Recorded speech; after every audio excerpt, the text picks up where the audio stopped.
Hey, good afternoon. Russell of Hotels going live just for a couple minutes. You guys know how I do it. This is a daily check-in. I do this every Monday, Wednesday, Thursday, and Friday. So happy Thursday to everybody. Today is Thursday, May 23rd, 2024. Let me just check to make sure that I am live on the platforms I'm supposed to be live on. I see I'm live on YouTube. So YouTube, X, and LinkedIn. Let me just make sure LinkedIn is in like it's supposed to be. LinkedIn. Let's see. Am I LinkedIn? Let me just see. Oh, there we go. Okay, let me. Oh, that was a problem. Let me turn down the sound. That was the issue. I didn't turn my sound down, and I need to turn my ringer off too because I don't want people calling me. But anyway, hope you guys are doing well. I said happy Thursday already. I think so. Hey, Memorial Week is coming, or Memorial Day is coming. So happy Memorial Day weekend, everybody. I know you're going to be barbecuing or having cookouts. You know, people around the country, like on the Midwest to the East Coast, they say cookout. I never heard cookout before, right? We say barbecue. Well, I don't know if that's a West Coast thing or maybe that's a Blythe thing. That's where I'm from, right? We just say, hey, we're going to have a barbecue. Come on over, right? We're going to have a cookout. And I never got used to that, right? After all these years, I'm still not used to it. Anyway, have a good cookout or barbecue, you know, and be safe, right? And, you know, drink a couple beers for me because I'm going to drink a couple beers for you. So, woo, that was a good one. Anyway, let me turn the comments on. This is all about engagement. I encourage the engagement. I encourage comments. You know, people just say where they are, where you're located. I'll see it in real time. I'll put your comments on the screen in real time. I'm live in LA, right? But it doesn't matter where you are in this world. In fact, we love to see you wherever you are. I love for people to chime in just to say, hey, what's going on? I'm in this city, I'm in that state, I'm in this country, because we are worldwide, just in case you did not know, right? But I do this daily check-in, like I said, Monday, Wednesday, Thursday, and Friday. And on Tuesday, I do On Air with Russell of Hotels, which is that live hospitality talk show that everyone is talking about. It's live on the same platforms as this, and that's X, YouTube, and LinkedIn. So wherever if you're on one of those three platforms, you know, you can make comments. You can say, hey, I'm going to be there. If you're on YouTube, you don't subscribe to my channel, which is Russell of Hotels, please subscribe to. Just hit the button, go bing, and I would appreciate it. You know, it's always good. Then that way, whenever I go live, you'll get a notification, right? So I appreciate every bit of help that I can get, right? You know, I've done like 1,000 videos on YouTube. I just saw that the other day. I was like at 999, so I assume I'm probably well over 1,000 now, right? This was like last week. I just happened to notice that, right? And I'm like, damn, that's a lot of videos. Over the years, right, just doing videos, just like creating content. I didn't even know what the heck I was doing, but you know, early on, but I was creating content. I didn't know that. So that's what I do now. I'm a content creator. I do hotel site selection. I'm a hotel consultant. I have, 25 years in this experience, 25 years of experience in this industry, starting off as a housekeeping manager, kind of working my way up to housekeeping, front office, food and beverage. I was a night manager, became an AGM, assistant general manager, became a sales manager because I always wanted to go into sales, became a director of sales and marketing, became a general manager, hotel general manager. Yeah, that's the top of the food chain, right?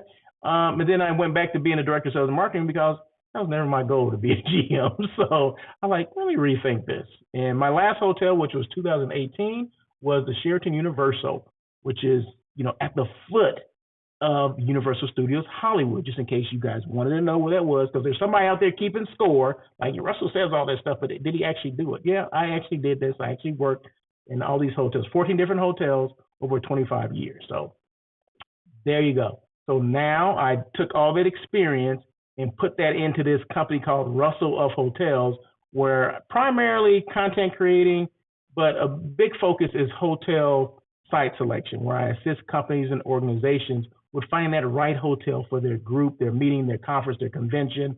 Did I say retreat? Their retreat. Whatever it is, I'm here to assist.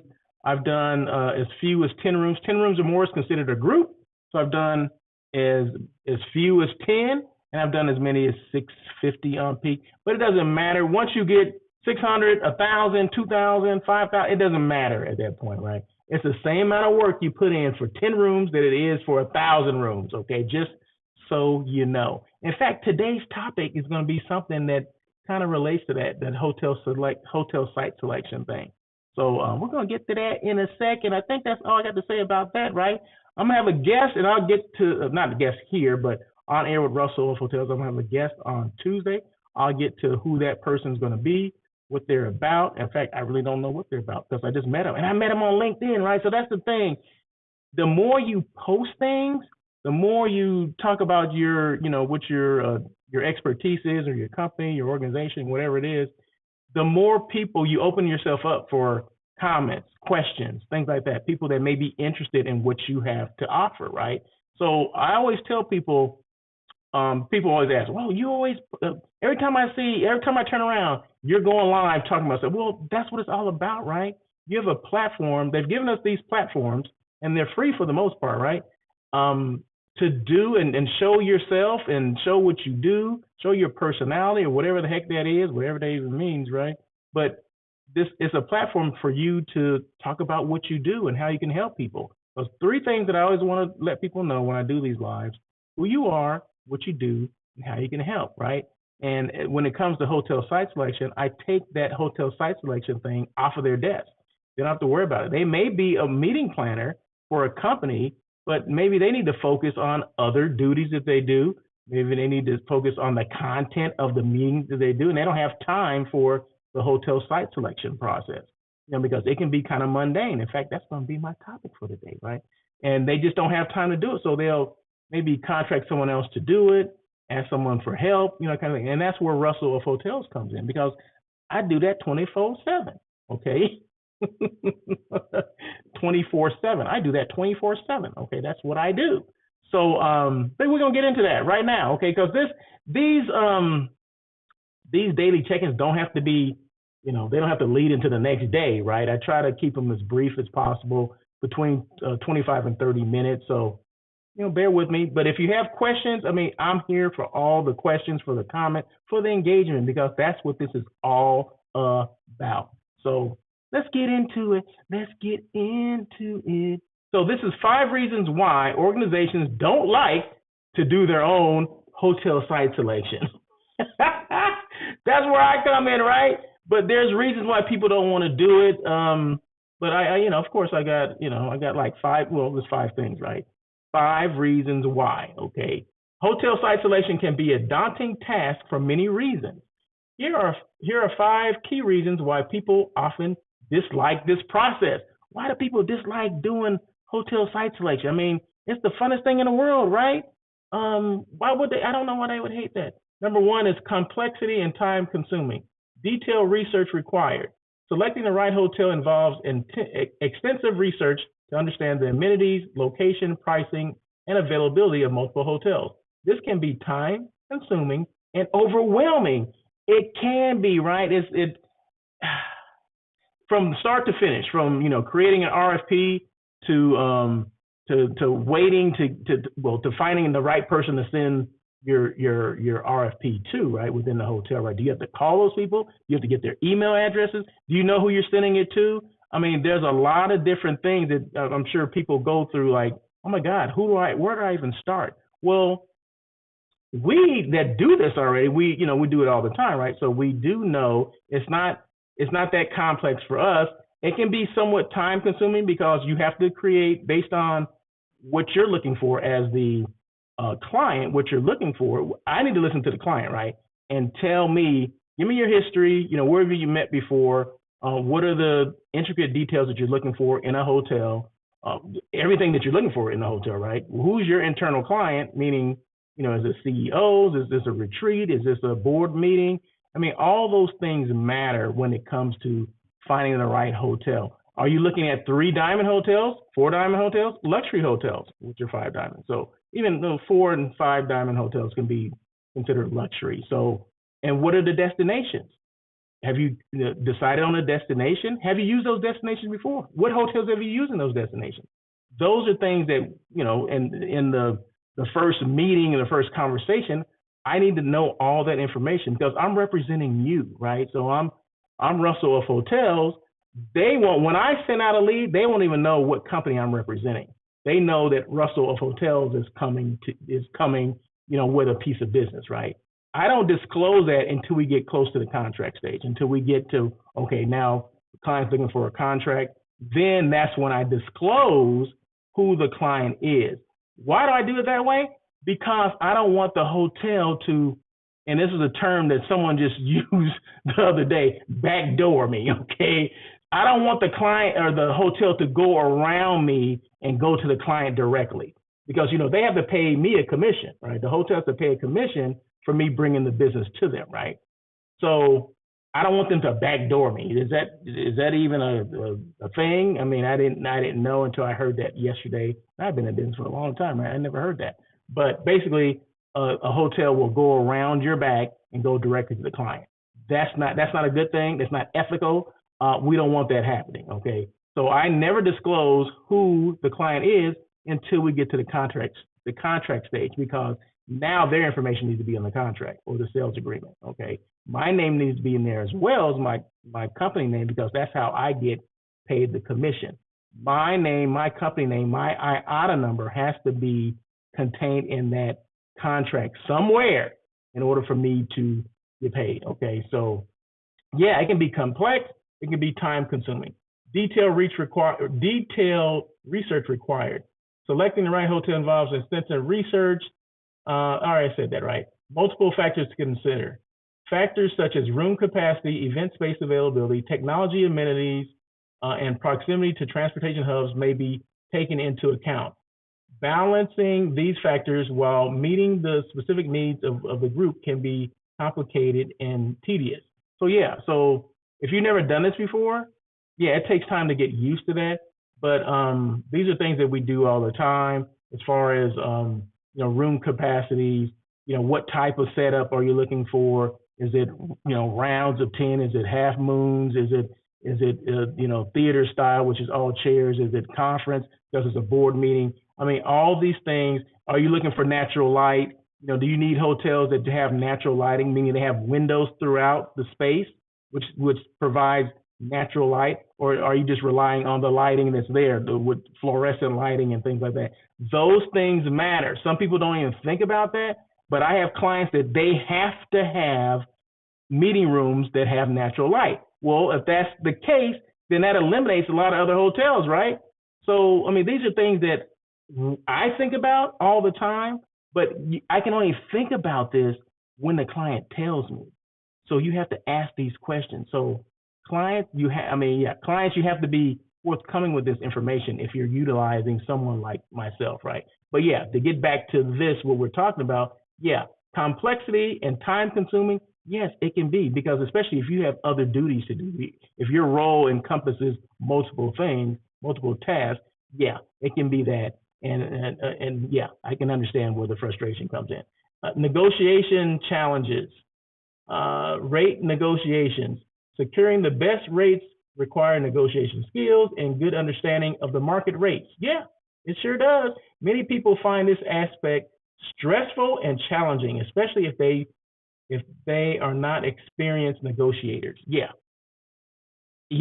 okay. But yeah, you have to kind of know what the general rates are in the area, and research can be done. I mean, I do this, like I said, I do this all the time, where I'm looking at the rates, the regular rates, transit rates, and normally group rates are a percentage off of that, right? So I can look at any rates in any city and basically come up probably plus or minus $5 or $6 what their group rate is going to be, because basically it's a percentage off of the rate, right? So if you know what that percentage is, this is just through experience, asking questions of my hotel partners or my CVB partners and things like that. So you have to be kind of entwined in that whole hotel group meeting community, if you will, right? Hotel partners, CVB partners. CVB is a tourism part of that destination. So I have contacts and communication all the time. It doesn't matter what region they're in, what state they're in. You can still figure it out, or you can still ask the right questions, right? Well, that's my job, to ask questions of people. And I go to a lot of meetings, a lot of conferences, a lot of conventions, a lot of trade shows, because you want to be able to know different parts of the country, right? And different contexts in parts of the country, right? So the only way you can do that is if you what am I trying to say? If you experience those particular meetings and conferences, right? So I do smart meetings. I do what do you call it? Connect. I do North Star meetings. I mean, I do all those different things because they make it available for us to attend. So we attend, we meet all these people from different destinations throughout the country, different hotels throughout the country. Then that way in each region, if I have a group or a company or organization or client that wants that particular area, I have someone I can contact. I can email and say, hey, I have a group that's, potential group that's interested in your area. Send me information, blah, blah, blah, blah, blah. Boom. There you go. There you go. So it can be daunting, but it's doable, but I understand why people don't want to do it. Contract terms, understanding and negotiating contract terms, including cancellation policies, minimum spending requirements, like food and beverage minimums. What is that? Okay, so that's the minimum that they want you to spend on food and beverage. Some people can meet it, some people can't. That's a negotiation thing, right? Okay, we'll do that, but we want a cheaper rate. I mean, I'm just throwing it out there. But yeah, attrition clauses, the difference between what was blocked and what's actually realized, meaning what your group actually picked up.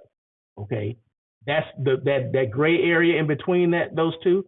That's called attrition. And yeah, normally you are responsible for that. So if they didn't pick up, you blocked 500 rooms, they only picked up 300. Well, there's 200 rooms that are available that didn't get picked up. You're responsible for those 200 rooms, or at least 80% of those. Okay, 180 rooms, I guess. You're still responsible for those rooms, right? So that's, some people don't understand it. People are like, well, I don't understand why it's in the contract. Well, the hotel has basically taken those rooms out of their inventory. They can't sell them to anybody but you because they're now under your group name. So they've taken that, if it's 300 rooms, they're taking 300 rooms out of the inventory and they're for you. Okay, so if you don't pick those up, they don't just want to, left holding the bag. No, somebody's responsible for those rooms. So yeah, normally you are, and that's where that attrition comes in. And it says attrition in the contract. So I can understand that as well. The next one, uncertainty and risk. Unpredictability. There is always a risk that the hotel may not exceed expectations despite thorough research. Yeah, that's true. Even if I'm doing it, it may not meet, but there's certain things that you got to go through to ask the right questions. Are they creative, right? So maybe that food and beverage minimum is high, and you have a lot of people that are vegan and vegetarian, and they don't eat meat, and some people eat meat, some people don't, right? Well, I look for creativity. Creativity in food and beverage will let me know if they're creative enough to do certain things. That may be the hotel to use, especially when it comes to food and beverage, because everybody likes to eat, right? But if they are like, if I tell them, hey, this is a group that they have various diets, they have vegans, pescatarians, people that are gluten free, all that stuff. Oh, we can't do that. Well, that's not the place for us to go, because this group requires that because they require creativity when it comes to food and beverage, because they have people with various diets, right? So if they can't do it, if they're not creative, if they're not willing to be creative, that's not the place for you to go. If food is a huge portion of the program, right? I got clients now that 50 people, they'll do $35,000 in food and beverage guarantee. It's no big deal to them because they'll meet and exceed that, because food is a huge part of their meeting. Right? Food and drinking wine is a huge part, right? So that's okay for them. But some clients, they can't meet the guarantee, or they're not really into you don't have to be creative because we're meat and taters kind of people, meat and taters. But as we move forward now, there's a lot of people with various diets that you can find out how creative a hotel is if you ask them about the food and beverage. Guaranteed. And if they're not willing to change or at least adapt to this group, that is not the hotel for you. Guaranteed. Uncertainty and risk. Unpredictability. There is always a risk that the hotel may, okay, did I say that already? Yeah, hotels may not exceed your expectations, but this is what I always say when it comes to that. It's kind of like buying a car or a house, do you get all the bells and whistles that you want when you buy a car? No, because if you got everything, you would pay a lot more money, right? Sometimes in hotels, you got to have that same attitude. Like, I'm not going to get every single thing, but am I going to get the 5 things that are important to this group? That's what you should worry about. Get the 5 things that are important. You may have a list of 10, but only 5 of them are important. Get those things, and then you always talk about, well, there's a risk that it may not meet your expectations. Yeah, there's always that risk, but if you get the 5 things that are important to you, I think it minimizes that risk. Just a little bit of just a little advice there. What else? Logistical challenges, coordinating with multiple parties, coordinating with hotel staff, event planners, and vendors can be complex and prone to miscommunication. Yeah, and especially in hotels, because the people that you book with today may not be the person that services tomorrow. You know what I mean? They may not be there when you come back, when the actually shows up. But yeah, so one thing that you want to do if it's a significant group, you always want to do a what is it called? A pre-convention meeting with all the staff. If it's a significant size group, you want to make sure the general manager there, the director of sales and marketing, the convention services person, the food and beverage director, the chef, the engineering, accounting. You want to make sure all those, the front office manager, housekeeping manager, director, or whatever, you want to make sure all those people are there, because now you know exactly who they are. They know who you are, you know who they are. You can request these things, right? It's just that if you don't know, some people don't know what they don't know, right? Remember, I came from that side, so I know you can ask for that. I want a pre-con meeting and a post-con. So you pre-con, so you meet everybody, you set the expectations even before the meeting starts the next day, right? You set the expectations, okay, we did all the planning, now showtime is tomorrow, okay? I know all the players now, just in case I'm walking down the hallway and I see the front office manager and they say, hey, we had some issues with some people checking in yesterday. So you can talk to them because they know you on first name basis now. You know them, right? And then you want to do a post-con meeting after it's over. What worked, what didn't work, okay? And that way you can give feedback. You can give real-time feedback to what's going on. So the logistical challenges could be there, of course, but they're minimized if you coordinate the right kind of meetings, you're coordinated with the right people, you're conducting site visits, because site visits are the most important thing. My clients, we did like a 3 destination, 6 hotel tour about a month ago, because we were, considering 3 destinations and 6 different hotels, right, for this one particular group. And just so happens that the Westward Look Resort in Tucson, Arizona was selected, right? And that's the hotel I'm showcasing today, right? So they were selected, based on different factors. Creativity is one of them, and, price probably was a little bit more as well, right? But either one of those hotels could have been selected, okay? All of them were great, potentials for this particular group. But the client just happened to choose this one, which is a great option, right? So yeah, but we did site visits on all of them, all 6 of them, right?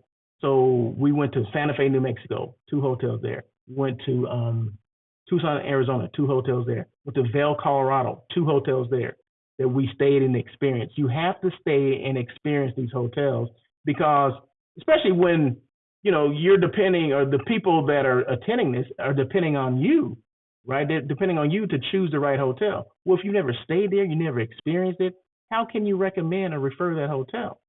Some people do things sight unseen, and I've done that before, right? But for a meeting that's significant, you want to make sure you take the time to do that. And sometimes we don't have time to do that, but I'll be there, right? But I always make sure that my client is there to experience it as well. Okay, I can tell you, I can refer this is the hotel that I would use, but at the end of the day, it's up to you. I listen to the client, right? If the client asks me a question, then of course I'm going to answer and say, hey, this is the hotel I would use, and these are the factors why. But it's important that if the client can come, like the meeting planner for that company, can come and do a site tour, site inspection, experience the hotel, food and beverage, transportation, and that way they can see exactly, how do we get there, how long it's going to take to get there, We use this transportation. We dine in this restaurant. This is the meeting space. The rooms were great. The suites looked great as well. And we got golf and all this kind of stuff. I'm just using that as an example, but it's important that they do the site tour or visit as well. And then the last one is limited resources, lack of experience. Many individuals tasked with hotel site selection may not have the necessary expertise or experience to make informed decisions, leading to anxiety and frustration. Yeah, I can see that. I can see that. And resource constraints. Limited budgets and resources can restrict options, making it more challenging to find suitable venues that meet all requirements. Goes back to what I said a little while ago. You're not going to get every single thing. What are the 5 most important things for this meeting, for this group to be successful? Only you know that. Only the client knows that. They relay the information to me. That's one of the first questions I ask. Well, what does success look like to you for this meeting? Is it the location? Is it comes under cost? What is it? What does success mean? And those are questions that I ask, right? And I need an answer. But yeah, so no, I can understand the resource constraints, the budgets and things like that. But as I always say, there's a hotel for every group and there's a group for every hotel. It's just the hotel site selection person's job to find it, okay, within your parameters. I ask for whatever your parameters are and we go from there. So that's why people don't like to do this site selection. That's why Russell of Hotels is here and accessible to take care of that for you. In conclusion, these challenges make hotel site selection a task that many people prefer to avoid. It requires a significant investment of time, effort, and expertise to ensure a successful outcome. Understanding these pain points can help in developing better support systems and tools to make the process more manageable and less stressful. Just contact me and I'll take the stress off your desk. Take the stress off your desk. It's kind of a rhyme, right? Take the stress off your desk.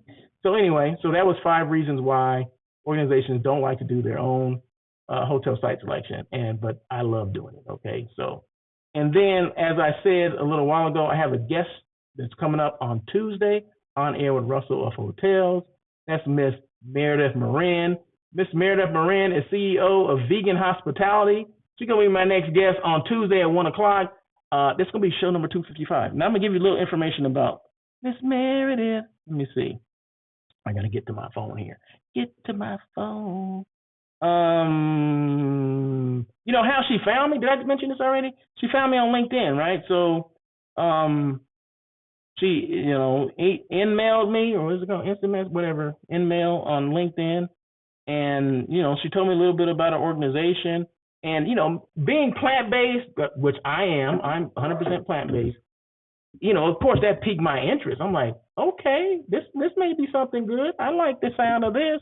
So I did my research, of course, and I said, this is somebody I like to have on the show because of what I am, and I know that things within the industry are changing, right? Where a lot of hotels are starting to offer a lot more vegan options or vegetarian options, or they're taking it serious now. It's not just something you just throw together, right? People look for, like I said, it comes back to that creative piece, right? They're not just looking for something to be thrown on a plate and thrown out there, right? Some salad, that everyone else is getting. No, we want creativity. I remember going to what was it? It was the West and South Coast Plaza for the CLIC conference, Craig Sullivan's conference. And I asked for the vegan option. It was a cauliflower, and I hate to use the word cauliflower steak, but it's a big piece of cauliflower. So I guess that's what they call it, cauliflower steak. But it came out, it was on a bed of couscous. It had some type of sauce on it. It had all these, baby squash and all. It was a beautiful dish. It looked creative. It was creative, and it was delicious as heck, right?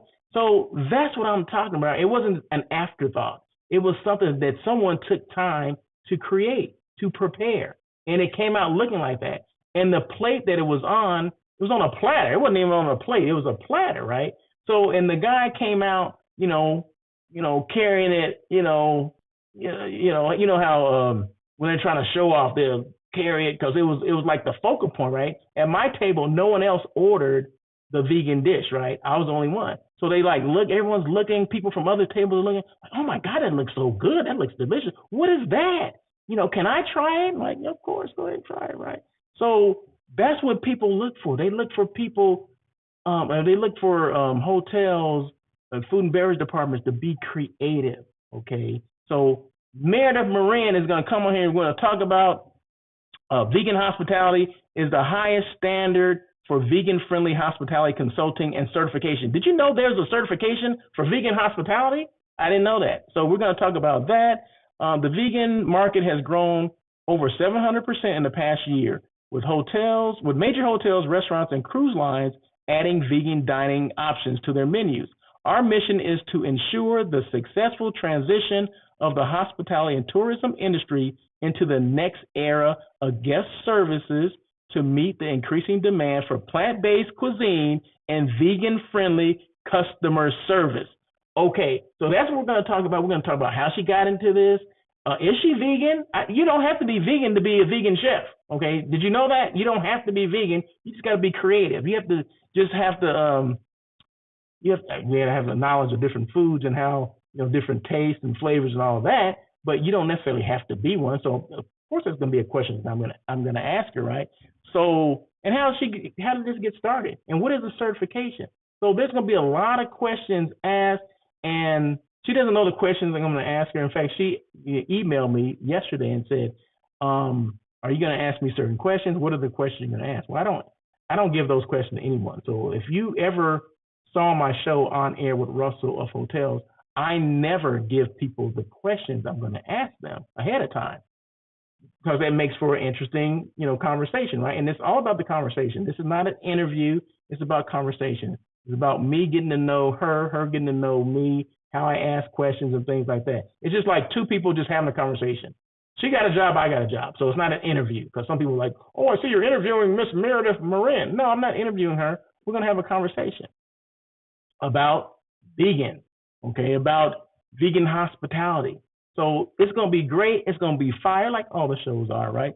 So it's going to be good, right? We'll talk about the certification, how she got started. Did hospitality choose her, or did she choose hospitality? I don't know the answers to that. Like I said, I met her through LinkedIn, and LinkedIn, if you didn't know this, LinkedIn business to business is a great place to meet people. I've met several people that I actually met in real life, and guess what? They're friends to this day, right? So Craig Sullivan, Bruce Jordan, Calvin Tiloki, Lauren, what's Lauren's last name? Lauren, God, I can't think of Lauren, okay. Lauren Brown, I'm sorry. Lauren Brown, I met all these people on LinkedIn, and they're friends. I've seen some of them in person. Most of them I think I've seen in person. So yeah, so this is no different. Meredith Moran, so thank you so much. I appreciate the connection, and I appreciate your willingness to come on Tuesday to talk about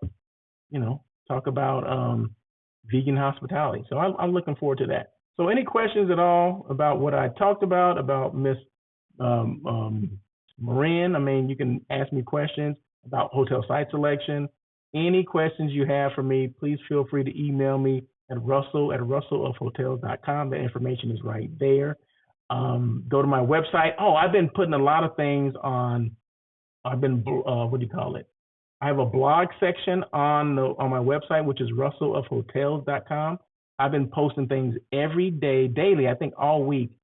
Hotels, CVBs, how to work with CVBs, or why I work with CVBs, all that kind of stuff is there for people to read, to make comments on if you like. I appreciate it. And even the thing I just talked about just now, as far as 5 reasons why people dislike this process of hotel site selection. I even posted that too. So I've been updating it. I've been putting like real-time information that's out there, information that we need as far as the meeting space is concerned, hotel site selection, meeting planning, all that kind of stuff. It's there, so check it out. So that's it. I know I went a little longer today, 35 minutes, right? I said between 20 and 30 minutes. Well, I'm at 35, but that's okay, right? So even if no one's making a comment, I'm so winded. I'm so excited. I'm so hyped to talk about certain things. And, you know, you got to have a passion for what you do. If you don't have a passion for what you do, you know what you should do? You know what you should do if you do not have a passion? Do something else. Find something else to do. My passion is hospitality. My passion is doing this a podcast or this daily check-in, Russell of Hotels, which is a live hospitality talk show. Daily check-in with Russell of Hotels, which is Monday, Wednesday, Thursday, and Friday. That's my passion. Hotel site selection. I got clients that I work with all the time. In fact, I have something right now I got to get started on. So that's what I do, 24/7. That's what I do. So anyway, you guys have a great day. And guess what? If you didn't like anything I had to say today, I'll be back tomorrow to do it again. So give me another chance, right? So, but that's it. Any questions at all, please feel free to reach out to me. I'm on every social media platform out there, including TikTok, X, Facebook, LinkedIn, whatever, YouTube. I'm there. So if you need to get a hold of me, if you want to call me, you can do that as well. Go to my website, russellofhotels.com. My phone number is there. Just look, get it up. Type it in your phone and give me a call. So until tomorrow, you guys have a great day. And if you didn't want to make comments, I understand. That's fine. But always know that this is all about engagement. I love the engagement. I love to know who's there, people to say hello or whatever. But if you don't, that's fine too. But just know that you can make your comments, and I welcome your comments. That way we can see exactly who's chiming in, you know, where they're from. That way you can see, like, oh my God, you know, Russell gets people from all around the world, which I do. But I need you to chime in and say, hey, I'm here.